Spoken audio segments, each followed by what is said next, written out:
Hello friends, welcome to our YouTube channel. 8 फरवरी 2021 के MCQs ready है, तो चलिए स्टार्ट करते हैं। First question, which of the following statement is or are correct about NITI Aayog. NITI Aayog के बारे में कौन सा स्टेटमेंट करेक्ट है? First, it was established in 2014 to seek active participation of states in the light of national objectives. Second, the governing council of Niti Aayog is represented by only union ministers, whereas regional council has state or union territory representation. तो चलिए देखते हैं correct answer क्या होगा इसका। Correct answer is D, neither one nor two. ये दोनों statement incorrect है।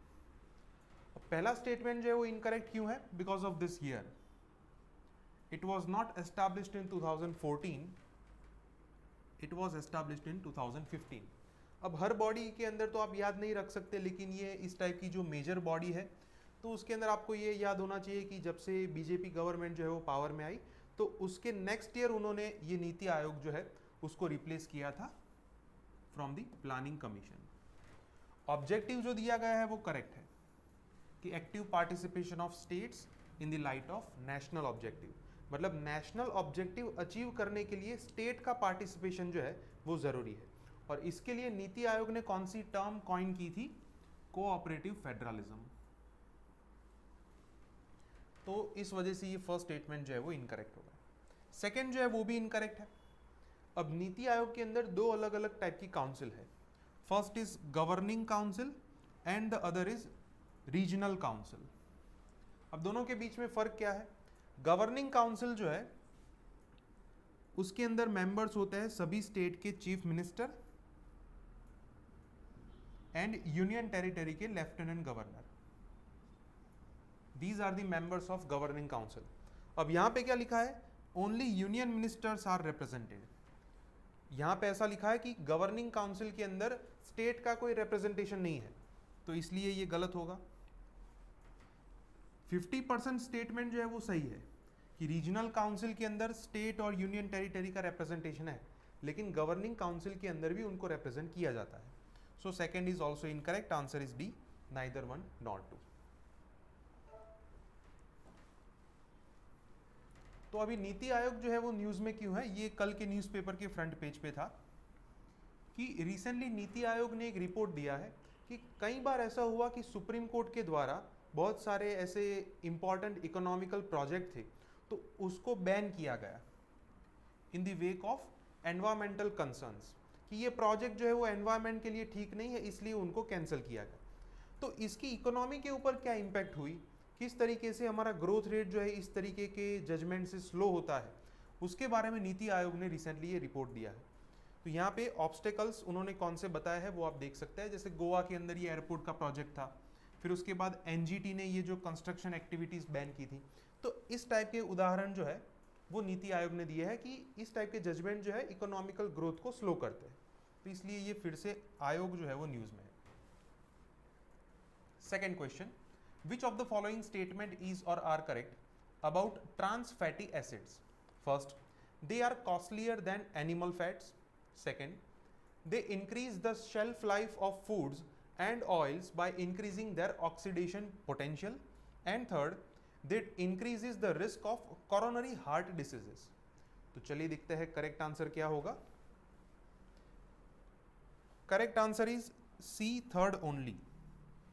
First and second statements are incorrect. अब ये ट्रांस फैटी एसिड जो है it is not costlier than animal fats. अब आपको ये पता होना चाहिए कि एनिमल फैट्स के उदाहरण कौन से हैं। तो यहाँ पे आप एग्जाम्पल के तौर पे घी को ले सकते हैं कि ghee is an example of animal fat. तो उससे तो ये चीपर है, क्योंकि यहाँ पे फॉर एग्जाम्पल अगर हम एडिबल ऑयल की बात करें तो एक ही ऑयल को बार बार यूज करते हैं, तो ये जो है वो चीपर होगा alternative as compare to animal fats. तो ये फर्स्ट जो है वो इनकरेक्ट है। सेकंड जो है वो भी इनकरेक्ट है। अब यहां से फूड जो होती है उसकी शेल्फ लाइफ इंक्रीज होती है, मतलब कि वो फूड जो है उसे लंबे समय तक आप स्टोर कर सकते हैं। अब कैसे होता है ये? Not by increasing the oxidation, it is by reducing the oxidation. यहाँ पे ऑक्सीडेशन की प्रोसेस जो है उसे रिड्यूस करते हैं। ऑक्सीडेशन का फूड के साथ क्या कनेक्शन है? जैसे आपको पता है कि कोई खाना अगर बासी हो जाता है तो उसे हम नहीं खा सकते, क्यों? क्योंकि उसमें ऑक्सीडेशन रेट जो है वो ज़्यादा है, इसलिए वो जल्दी बिगड़ जाता है। यहाँ पे ऑक्सीडेशन की प्रोसेस जो है वो स्लो कर दी जाती है, उसकी मदद से खाना जो है वो लंबे समय तक स्टोर कर सकते हैं। तो इसलिए ये सेकंड स्टेटमेंट जो है वो इनकरेक्ट होगा। थर्ड जो है वो करेक्ट है कि it increases the risk of coronary heart diseases, because यहाँ पे हमारा बैड कोलेस्ट्रॉल जो है वो इंक्रीज होता है, लेकिन उसके साथ में जो गुड कोलेस्ट्रॉल है वो रिड्यूस भी होता है, तो इसलिए ये हार्ट डिसीज के रिस्क ज़्यादा है। Answer is C, third only. अब ये ट्रांस फैटी एसिड से रिलेटेड जो फैक्ट है वो कल के न्यूज़पेपर के फ्रंट पेज पे था, बिकॉज FSSAI जो है उन्होंने ट्रांस फैट के ऊपर ये लिमिट जो है वो इम्पोज की है, and they aim to limit the trans fatty acids by 2022। तो जितने भी फैक्ट है वो आपको यहाँ पे मिलेंगे। जैसा कि हमने देखा कि ये इसकी डेफिनेशन दी गई है, it is cheaper than the animal fats, वो भी यहाँ पे दिया गया है। यहाँ पे आप फैक्ट दे सकते हैं कि लोअरिंग देयर ऑक्सीडेशन पोटेंशियल। तो यहाँ से जनरल साइंस के क्वेश्चन आ सकते हैं। Third question, which of the following statement is or are correct? First, fundamental rights under article 19 of the constitution remain suspended during internal emergency. Second, national emergency has so far been invoked in India only once in 1975. चलिए देखते हैं correct answer क्या होगा। Correct answer is D, neither one nor two. ये दोनों statement incorrect है। अब fundamental rights under article 19, total 6 rights है, तो वो सस्पेंड हो जाते हैं नेशनल इमरजेंसी में, ये बात सही है, लेकिन एज पर दी 44th कॉन्स्टिट्यूशनल अमेंडमेंट एक्ट ये 6 राइट्स जो है वो सिर्फ आप एक्सटर्नल इमरजेंसी में ही सस्पेंड कर सकते हैं। मतलब कॉन्स्टिट्यूशन के अंदर 2 पार्ट में इमरजेंसी को डिवाइड किया है। वॉर और एक्सटर्नल अग्रेशन जो है उसे क्या कहते हैं? External emergency. And armed rebellion जो है उसे क्या कहते हैं? Internal emergency. तो इंटरनल इमरजेंसी के दौरान ये 6 फंडामेंटल राइट्स जो है उसे आप सस्पेंड नहीं कर सकते, सिर्फ एक्सटर्नल इमरजेंसी के दौरान आप कर सकते हैं, इसलिए फर्स्ट जो है वो इनकरेक्ट होगा। सेकेंड जो है वो भी इनकरेक्ट है, बिकॉज इंडिया में नेशनल इमरजेंसी जो है अभी तक 3 बार लगाई जा चुकी है। फर्स्ट इन 1962, जब चाइना ने इंडिया के ऊपर अटैक किया था, तो चाइनीज अग्रेशन के लिए उस रीजन से ये इमरजेंसी लगाई गई थी, विच लास्टेड टिल 1968। फिर उसके बाद 1971 में इमरजेंसी लगाई गई, पाकिस्तान ने अटैक किया था उसके चलते। देन अगेन 1975 में इमरजेंसी लगाई गई, और ये दोनों इमरजेंसी जो है वो 1977 तक चली। तो सो फार 3 times the national emergency has been invoked in India. So both the statements are incorrect. Answer is D, neither one nor two.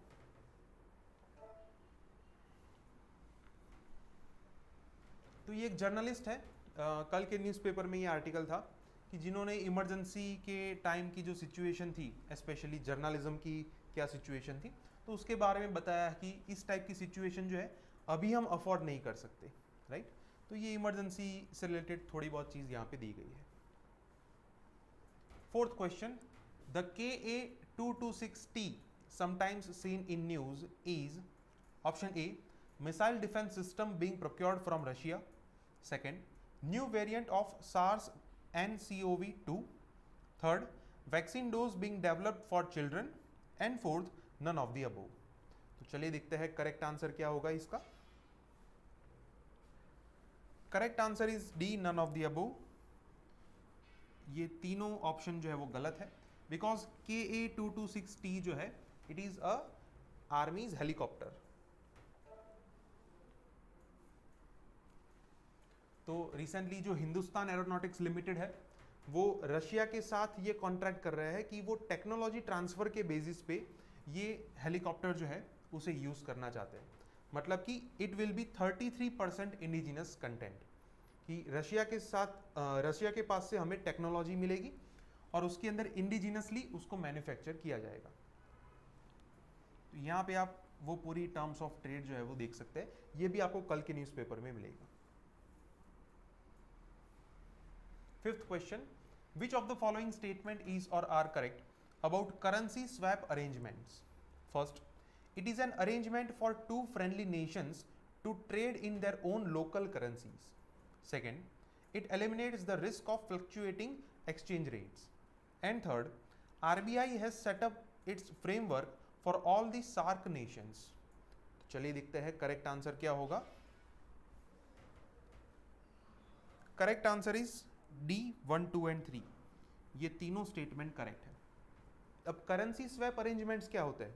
जैसे मान लो कि इंडिया ने रिसेंटली श्रीलंका के साथ ये करेंसी स्वैप अरेंजमेंट जो है वो साइन किया है, तो दोनों के बीच में जो इंपोर्ट एक्सपोर्ट होगा वो उनकी लोकल करेंसी में होगा। अगर किसी कंट्री के साथ हमारा करेंसी स्वैप अरेंजमेंट नहीं है तो क्या होता है, तो वो एक्सटर्नल करेंसी जो है उसमें होता है, दैट मीन्स डॉलर। तो अगर अरेंजमेंट नहीं है तो दोनों कंट्रीज के बीच में डॉलर में ट्रेड होगा। अगर दोनों ने ये एग्रीमेंट साइन किया है तो वो लोकल करेंसी में ट्रेड कर सकते हैं। तो ये फर्स्ट जो है वो करेक्ट होगा। अब इससे हमें बेनिफिट क्या मिलेगा, तो कई बार ऐसा होता है कि डॉलर का रेट जो है वो फ्लक्चुएट होने से हमारा इंपोर्ट या एक्सपोर्ट का बिल जो है वो या तो बढ़ जाता है या तो कम हो जाता है। तो ये जो फ्लक्चुएटिंग सिचुएशन है उसको एलिमिनेट करने के लिए जो फ्रेंडली नेशंस होते हैं वो आपस में इस टाइप की अरेंजमेंट जो है वो सेटअप करते हैं। अब इसके लिए दिसंबर 2019 में आरबीआई ने सार्क नेशंस के लिए एक रेगुलेटरी फ्रेमवर्क जो है वो सेटअप किया था कि सार्क नेशंस जो है उसके साथ इंडिया इस टाइप का करेंसी स्वैप फैसिलिटेशन जो है वो साइन कर सकता है, ताकि जो हमारे नेबरिंग कंट्रीज हैं उनसे हमें ये बेनिफिट मिल सके। तो आंसर होगा डी 1, 2 एंड 3। सो जैसा कि मैंने कहा कि Sri Lanka settles for $400 million currency swap with India, तो इसलिए ये करेंसी स्वैप अरेंजमेंट्स जो है वो न्यूज़ में है। इससे पहले भी इंडिया ने काफ़ी सारी कंट्रीज़ के साथ ये अरेंजमेंट्स किए, for example is Japan. Sixth question, which of the following recommendations were made by the internal working group of RBI for private sector banks reforms? First, to raise the cap for promoters' stake. Second, large corporate or industrial houses should be allowed as promoters of banks. And third, conversion of NBFCs into banks. तो चलिए देखते हैं correct answer क्या होगा। Correct answer is D 1, 2 and 3, ये तीनों statement correct है। RBI का एक इंटरनल वर्किंग ग्रुप जो है उन्होंने रिसेंटली ये प्राइवेट सेक्टर की जो बैंक है उसको रिफॉर्म करने के लिए रिकमेंडेशन दी थी।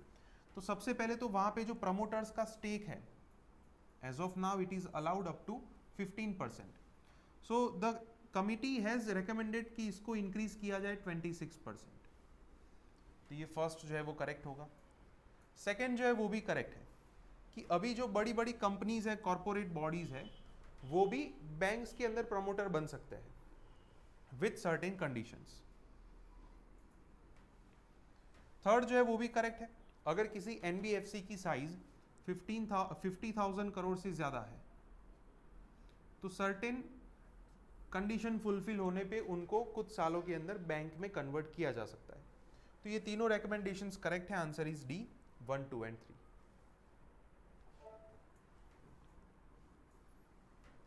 तो अभी इंटरनेशनल लेवल पे जो रेटिंग एजेंसी है मूडीज, उन्होंने इंडिया की प्राइवेट सेक्टर बैंक्स जो है उनके बारे में रिकमेंडेशंस दी है कि risk of sharp deterioration in private sectors banks asset quality has receded.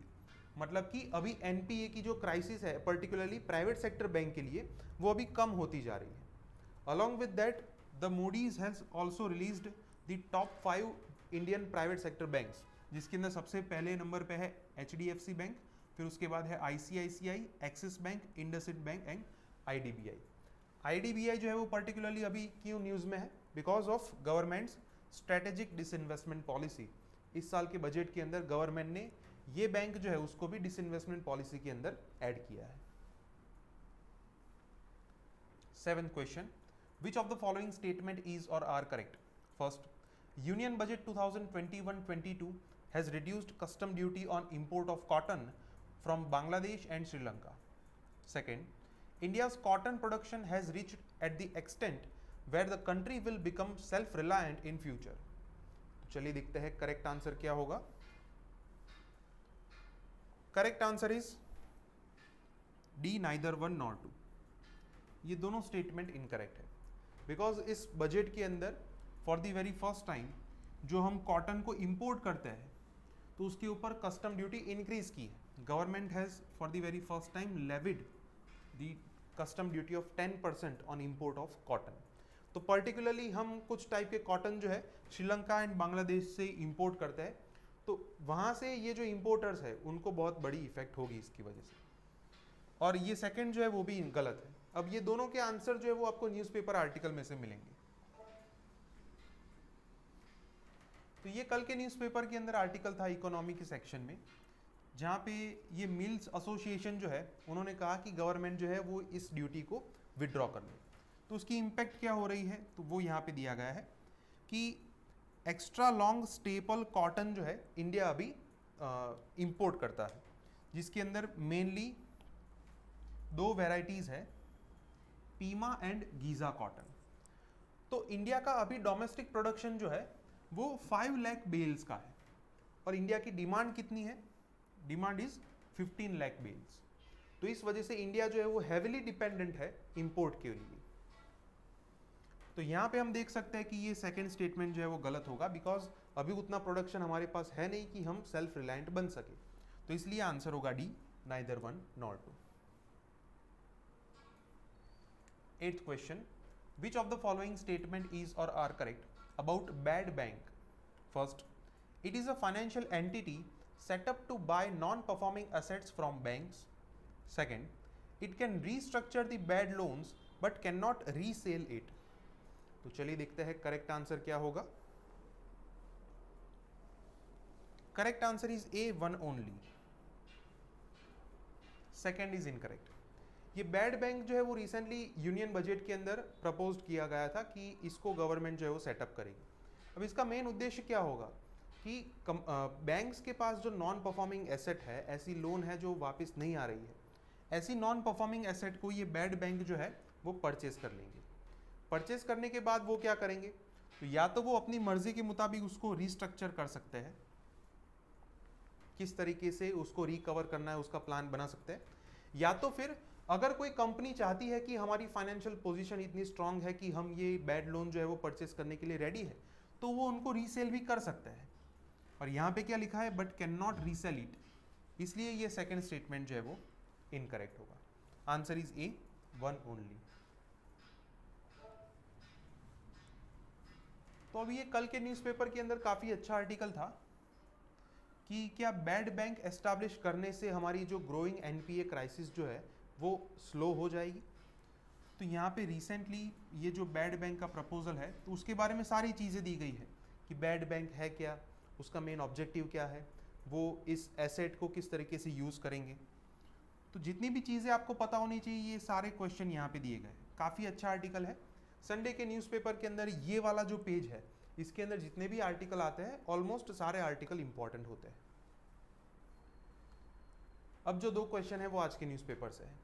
Question number 9, which of the following statement is or are correct about glacial lake outburst flood?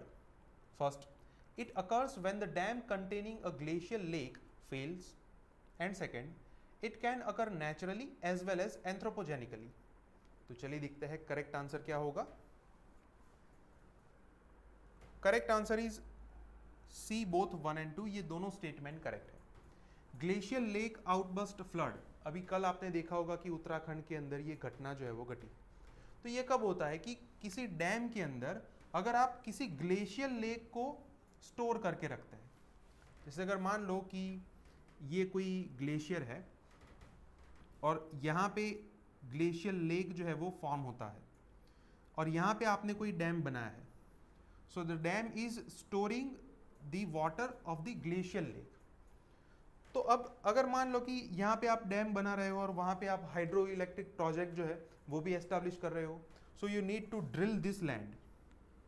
अब यहाँ पे ड्रिलिंग की वजह से क्या होगा, ये ग्लेशियर जो है उसके अंदर ब्रेक डाउन होगा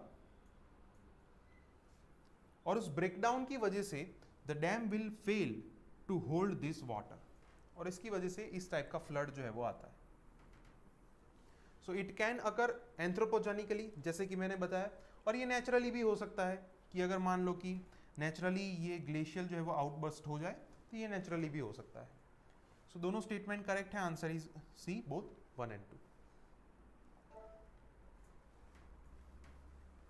तो जैसा कि आप सबको पता होगा कि कल उत्तराखंड के अंदर ये इस टाइप की डिजास्टर जो है वो हुई है, इसलिए ये न्यूज में है। 10th question, which of the following rivers originate from the state of Uttarakhand? First is Alaknanda, second is Kali river and third is Yamuna river. तो चलिए देखते हैं करेक्ट आंसर क्या होगा। Correct answer is